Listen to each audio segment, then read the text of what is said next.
Assalamualaikum warahmatullahi wabarakatuh.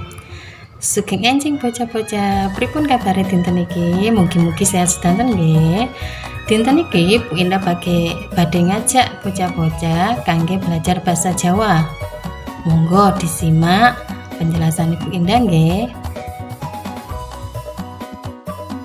Sinau basa ngoko krama madya lan krama inggil.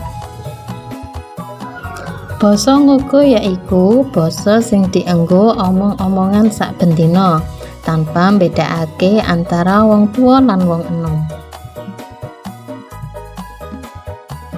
Basa krama madya yaiku basa sing biasa digunakake omong-omongan dumateng tiyang ingkang sepantaran nanging kangge nunjukaken sikap ingkang luwih sopan. Basa krama inggil utawi krama alus yaiku basa Jawa ingkang paling dhuwur. Biasane digunakake kangge ngehormati tiang-tiang ingkang luwih tuwa utawi tiang ingkang berilmu. Tuladha basa ngoko. Kowe mau apa wis mangan? Krama madya. Sampean wau punapa sampun nedha? Krama inggil. Panjenengan wau punapa sampun dhahar?